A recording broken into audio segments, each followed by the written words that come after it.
Oi, pessoal, tudo bem? Então, vamos lá para mais uma aulinha. Estou aqui com recursos novos, vamos tentar, tem algumas coisas que eu ainda estou tentando me acostumar, tá bom? Mas vamos tentar dar um jeitinho aqui. A gente hoje, essa semana, está programado uma carga bem pesada de conteúdo, tá? Então, eu vou fazer algumas aulas com a parte principal, vocês leiam com calma depois, mas eu vou focar no que é mais importante para a gente, tá bom? E vocês têm os slides para ler também com calma.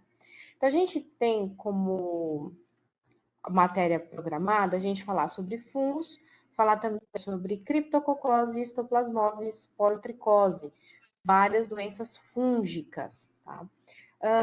Fungos, então, vamos começar pelo tema. A gente já viu bactérias em bacteriologia, a gente viu virologia, as doenças virais, aí agora a gente vai ver os fungos, certo?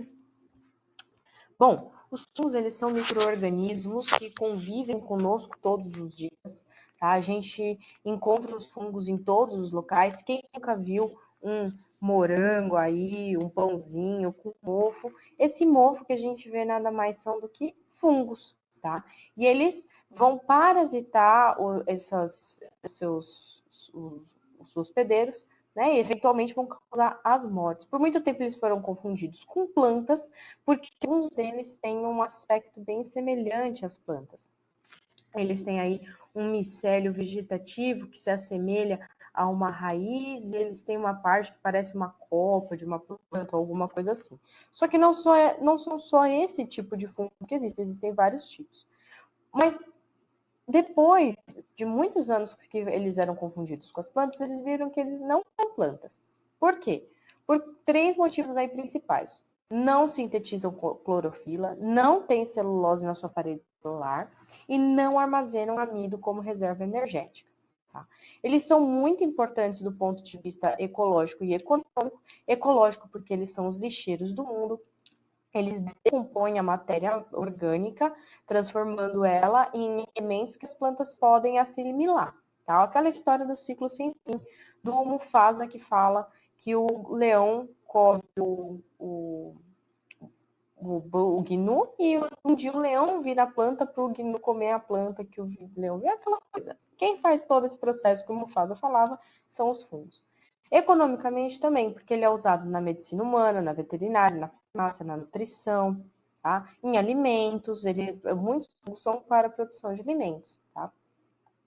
Eles são organismos eucariontes, e aí podem ser unicelulares ou multicelulares. Os unicelulares vão ser chamados de leveduros ou leveduriformes, e os multicelulares vão ser chamados de filamentosos. Bom, eles produzem esporos ou conídeos, alguns deles, que são essas bolinhas que vocês podem ver aqui. Isso aqui ajuda na sua multiplicação. Eles também se ramificam, alguns deles, formando hifas, tá? Esporos, como vocês podem ver, eles vão se espalhar como se fossem sementinhas. Tá? Quando eles são filamentosos, eles produzem hastes, ramos, que vão ser os filamentos, tá? Que vão formar um micélio. Ó, esse aqui é o micélio vegetativo, e aqui é o corpo frutífero, é a parte de fora, é a parte que a gente vê. Só que o que a gente vê é só um pedacinho dele, ele tem toda uma ramificação embaixo que faz dele, ele está infiltrado, que são as hifas, tá? Essa parte vocês podem ler depois com calma. A gente, assim como bactérias, a gente também tem os que são saprófitas e os que são parasitas. Então, os saprófitas são aqueles que são responsáveis por decompor a matéria orgânica morta. Ele só vai decompor aquilo, ele não está ali para te fazer mal. Parasita facultativo é aquele que ele não está ali para te fazer mal, mas se você tiver com resistência baixa, se ele cair no seu organismo, pode acontecer. E parasita obrigatório é aquele que exclusivamente está ali para atacar os organismos vivos, tá?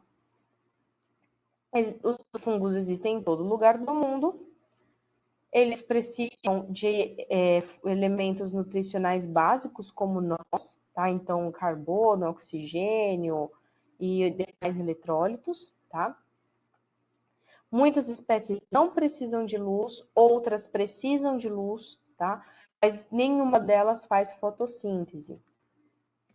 E por que a gente estuda os fungos? Justamente para a gente conseguir utilizar melhor eles. Então, eles por muito tempo, eles são até hoje utilizados na alimentação, que é o cogumelo, são os cogumelos, né?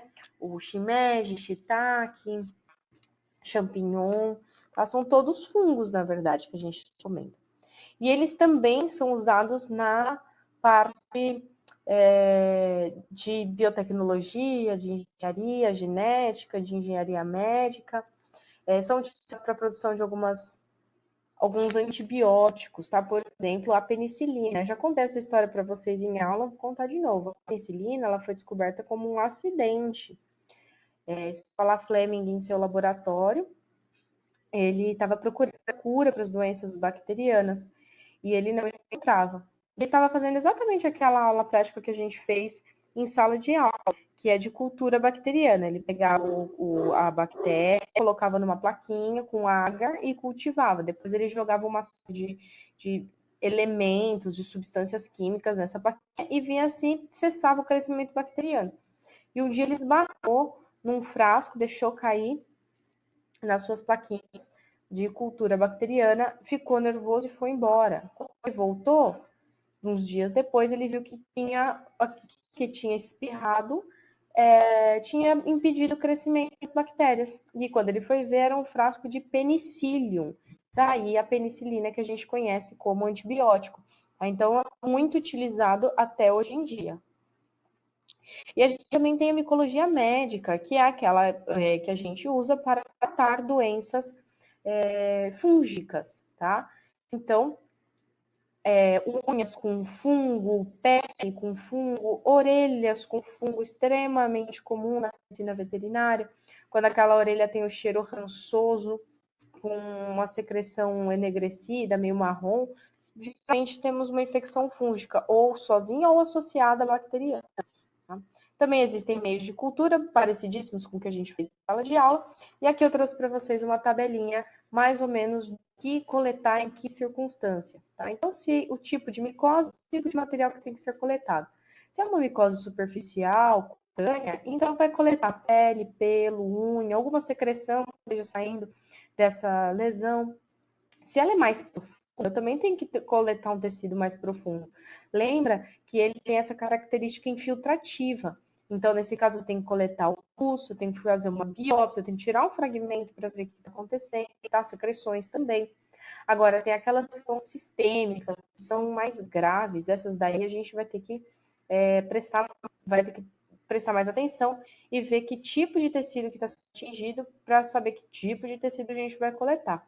Então, escarpa, pulso, também um tecido de biópsia, líquor, às vezes, quando suspeita é meningite fúngica, medula óssea, sangue, urina, certo? Bom, gente, essa é a nossa aula de fungos. Eu vou passar ainda para você mais alguns fungos, então fique esperto aí, que daqui a pouquinho tem mais, beleza? Fiquem com Deus.